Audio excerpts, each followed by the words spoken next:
Hey guys, welcome back to the channel. So today I got an interesting video for you guys. It's not going to be a repair video, more of a how-to. And it's going to be how to get off your bearing race off a hub if you plan on reusing it. Now, this hub came off of a car that I just did a press and wheel bearing on. And in that video, I had to replace the hub because if you guys can see here, if you guys remember, this thing is really discolored. It got very, very hot just because of a bearing and caliper failure situation. So in this video, I'm going to show you guys how to get this off if you plan on reusing this, because these are reusable as long as you don't have a lot of scoring and issues up here. Now, there's three methods that I know that you can use to get this off. The first one would be to press this off. That's where you would use a tool that would clamp onto it. You install this on a press and you basically just push it down and it would come off. The other method would consist of taking a oxyacetylene torch, getting it hot, and just getting it nice and cherry red, and then basically grabbing it with something and pulling it off. That's one method that you can use. However, out of all of those two methods that I just mentioned, I'm going to be using my third method, which is going to be the cutting a groove in it and then fracturing it and getting it off. Now, the reason why I like using this method is because you guys can probably do this stage at home. As long as you got some way to cut a groove in there and a hammer and a chisel, you can basically crack it loose and get it off very easily. So I'm going to show you guys that method. So let me vise this up on my bench and let's get started. Before we go ahead and start this video, guys, I do want to say that if you haven't subscribed to my channel but you are liking the videos, feel free to go ahead and hit the subscribe button down below. It definitely helps the channel grow. So let's go ahead and continue with the repair.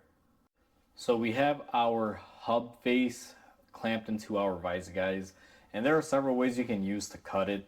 Now I'm going to be using my cutoff wheel here. This is the easiest thing that I have at the shop to be able to do this.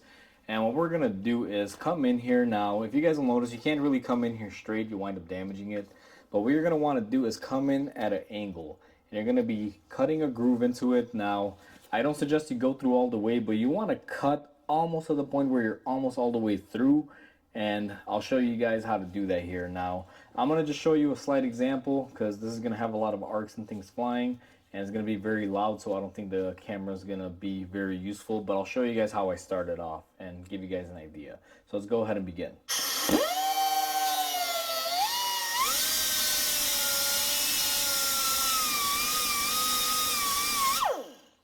So that's my beginning of my cut. Now I will zoom you guys in here and show you what you're looking to do. If you notice, I'm in at an angle, and that's where I'm going to start doing my cut. If you don't have a grinder like I do, guys, you can always use a Sawzall or something to get in here, whatever you prefer. I'm just using my grinder. So I'm going to continue to make this a little bit deeper to the point where I'm almost through on the bearing edge, but not quite all the way. And I'll bring you guys back once I have that all done. I went ahead and I got my cut done, guys, and I didn't go all the way through. I went almost to the point where I'm through.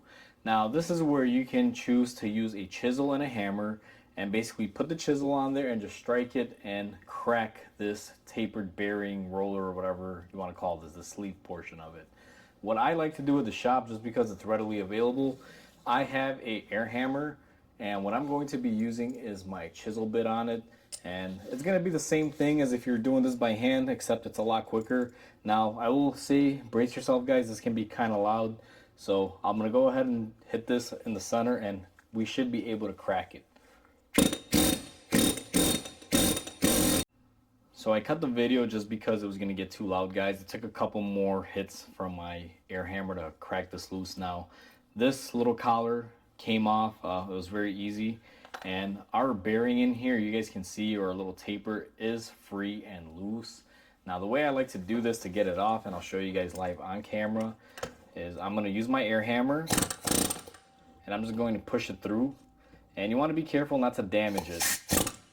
So remember, we're reusing our hub face. We don't care about the sleeve, we just care about saving the hub.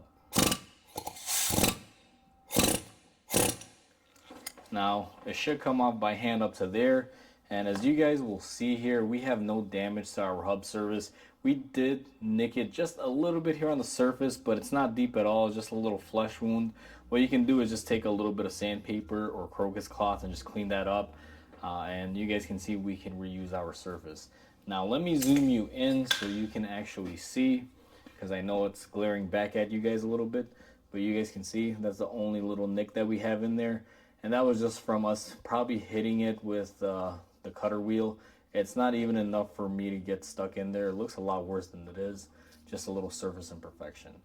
We're gonna go ahead and sand that off if we were to reuse this, and go ahead and press this in. Now I always recommend when you reuse them, run some sort of sandpaper on here and clean them off.